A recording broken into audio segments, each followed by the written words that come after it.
Bonjour à tous, aujourd'hui nous allons parler immobilier. L'immobilier, est-ce que ça vaut le coup encore d'acheter à Bordeaux? Et pour ça, nous avons Hubert Massenet qui va nous parler justement de ces enjeux autour de l'immobilier. Vous faites partie de l'agence AJP, vous êtes basé au Quai de Bacalan, pas uniquement. Vous allez nous parler justement d'AJP. Qu'est-ce que c'est AJP? Alors, AJP, c'est un groupe familial indépendant immobilier, actuellement le deuxième groupe indépendant français. Ah ouais. Donc présent sur toute la Nouvelle-Aquitaine et particulièrement en Gironde et sur Bordeaux au travers d'un réseau de 10 agences sur la métropole. Et plus largement, notre territoire s'étend de tout le Grand Ouest au Sud-Ouest et à Paris pour une totalité de 80 agences avec l'idée de s'étendre jusqu'au Pays Basque. Aujourd'hui, on va parler donc de Bordeaux, la Nouvelle-Aquitaine, mais de Bordeaux en particulier. Oui. Alors c'est vrai que les gens aujourd'hui se posent la question, est-ce que ça vaut le coup d'investir maintenant? Est-ce que ça vaut le coup de vendre maintenant? C'est quoi les enjeux? Évidemment, personne n'ignore l'embellie qu'il y a eu sur le marché bordelais ces 10 dernières années. Il se trouve qu'aujourd'hui, on constate que nous arrivons à un ralentissement très clairement marqué, qui a été anticipé, qui était prévisible et qui est, je dirais, plutôt sain.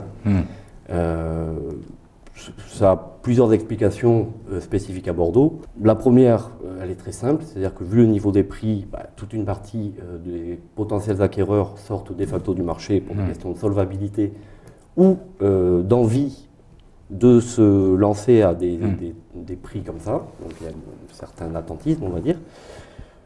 Très clairement, le levier qui a été la LGV, dont on a beaucoup parlé, aujourd'hui est derrière nous. Ouais. Les gens se sont installés.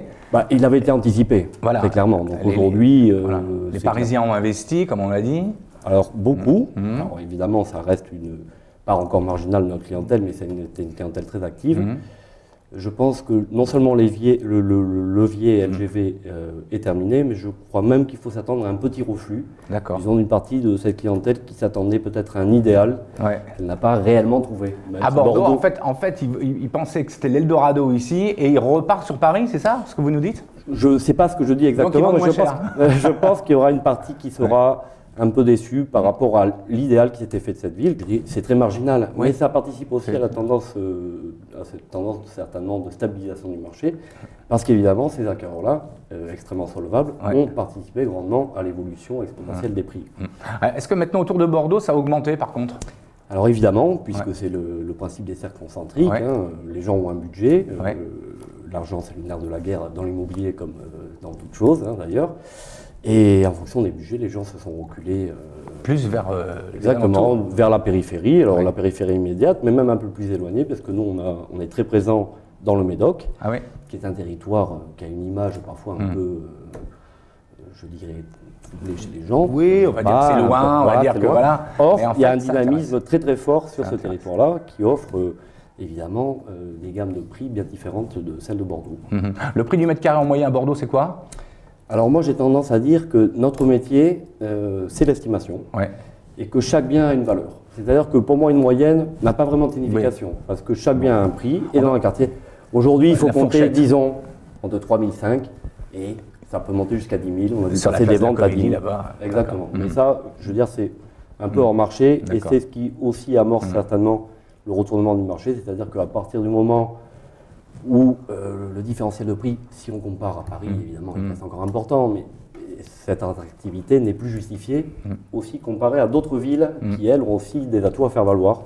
Je prends l'exemple, puisque nous sommes très présents sur la région Loire-Atlantique, notre siège étant à Nantes, que si on compare Bordeaux et Nantes, qui sont deux villes à peu près équivalentes, le prix au mètre carré à Nantes, globalement, est bien moindre que Bordeaux.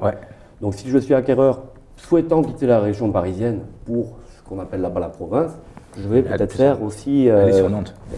Pourquoi pas? On est surpris, effectivement, quand on va dans des endroits, on est à Nantes dernièrement d'ailleurs, on regarde les placards, ça n'a rien à voir en termes de prix. Ici, on est vraiment dans des prix qui sont montés trop haut, on le sait. Maintenant, ça redescend, comme vous le dites, ça va se réajuster, on est d'accord. Mais maintenant, par rapport à la disponibilité des logements, par rapport à ça, alors quelqu'un qui vient même de Paris, ou d'ailleurs qui veut investir dans Bordeaux aujourd'hui, vous lui conseillez quoi en 2 mots, pour finir?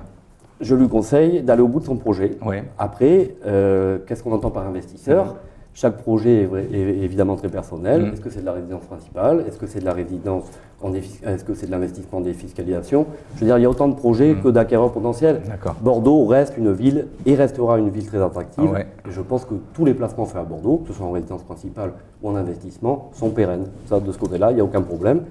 La dynamique est en train de s'essouffler, mais elle a encore de belles années devant elle. Et vous aussi d'ailleurs. C'est certain, non seulement au niveau local, mais au niveau national. Bon, merci beaucoup d'être venu sur notre plateau. Au plaisir de vous revoir pour de nouvelles aventures immobilières. Merci, au revoir.